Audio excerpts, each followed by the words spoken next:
സാധാരണക്കാരിൽ സാധാരണക്കാരി പാൽ പത്രം വിതരണം മുതൽ അധ്യാപനം വരെ ഉപജീവനമാർഗമാക്കി. പറഞ്ഞു വരുന്നത് കോഴിക്കോട് കോർപ്പറേഷൻ 74-ാം ഡിവിഷനിലെ കോൺഗ്രസ് സ്ഥാനാർത്ഥി അഞ്ജനയെക്കുറിച്ചാണ്. തിരഞ്ഞെടുപ്പ് വിശേഷങ്ങൾ പങ്കുവെക്കാൻ അഞ്ജന തന്നെ നമ്മളോടൊപ്പം ചേരുകയാണ്.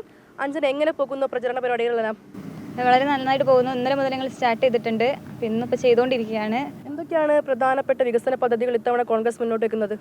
നമുക്ക് ഈ വാർഡിലൊരു കളിസ്ഥലം ഇല്ല, അപ്പോൾ നമുക്കൊരു കളിസ്ഥലം വെക്കണമെന്നുണ്ട്. അതേപോലെ വൃദ്ധജനങ്ങൾക്ക് പോയി ഇരിക്കാൻ വേണ്ടിയിട്ടൊരു സ്ഥലങ്ങളില്ല, അപ്പോൾ അത് വെക്കണമെന്നുണ്ട്. അങ്ങനെ കുറച്ച് മനസ്സിൽ കാണുന്നുണ്ട്. ഇവിടെ അപ്പോൾ കഴിഞ്ഞ 5 വർഷമായിട്ട് വികസനം മുരടിപ്പായിരുന്നു എന്നാണ്. എന്താണ് ഇവിടുത്തെ അവസ്ഥ? അവർ ചെയ്തതിനേക്കാൾ കൂടുതൽ ഞങ്ങൾക്ക് ചെയ്യണമെന്നുണ്ട്. അഞ്ജനയുടെ ഇന്നലെ സ്ഥാനാർത്ഥി പ്രഖ്യാപനം ഉണ്ടായപ്പോൾ തന്നെ പറഞ്ഞു കേട്ട ഒരു പ്രധാനപ്പെട്ട കാര്യം, ഒരു സാധാരണക്കാരി, ഒരു പത്രം, പാൽ വിതരണം എല്ലാമായിരുന്നു തൊഴിൽ. അങ്ങനെ സാധാരണക്കാരിയായി വരുന്ന ഒരു സ്ഥാനാർത്ഥിയാണെന്നുള്ളതാണ് അറിയാൻ കഴിഞ്ഞത്. അങ്ങനെയാണോ?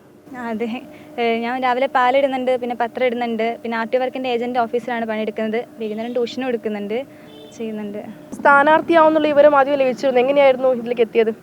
ഇല്ല, ആദ്യം ലഭിച്ചിട്ടില്ല. ഞാൻ DC ഓഫീസിൽ വിളിച്ചതിന് ശേഷമാണ് ഇത് പറയുന്നത്, ഞാനാണ് സ്ഥാനാർത്ഥി എന്നുള്ളത്. അപ്പോൾ കേട്ടപ്പോൾ എന്ത് തോന്നി? ഒരു സന്തോഷം തോന്നി, അതിന് കൂടെ തന്നെ ഒരു ആകാംക്ഷയും. ഇങ്ങനെ പ്രചരണ പരിപാടികളെല്ലാം നടക്കുന്നത് ഏത് രീതിയിലൊക്കെ പ്രചരണ പരിപാടികളാണ്? വീട് കയറിയുള്ള വീട് കയറിയിട്ടുള്ള പ്രചരണത്തിലാണ് ഇപ്പോൾ ഉള്ളത്, നടന്നുകൊണ്ടിരിക്കുകയാണ്. പ്രായം കുറഞ്ഞൊരു സ്ഥാനാർത്ഥിയാണ്, അപ്പോൾ എങ്ങനെയാണ് ജനങ്ങളുടെ ഒരു പ്രതികരണം? എല്ലാവർക്കും അത്ഭുതമാണ്, കിട്ടിയെന്നുള്ളതിൽ സന്തോഷമാണ്. എല്ലാവരും കൂടെ ഉണ്ടാവും. ഇവിടെ എത്തിക്കഴിഞ്ഞാൽ എന്തൊക്കെയാണ് മാറ്റങ്ങൾ കൊണ്ടുവരാൻ പോകുന്ന ഈ ഒരു ഡിവിഷനിൽ?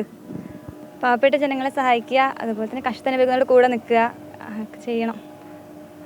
അപ്പം ഈ തെരഞ്ഞെടുപ്പ് ഗോതയിലേക്ക് കൂടി ഇറങ്ങുകയാണ്. അതെ, അതിലേക്കും കൂടെ ഇറങ്ങാണ്.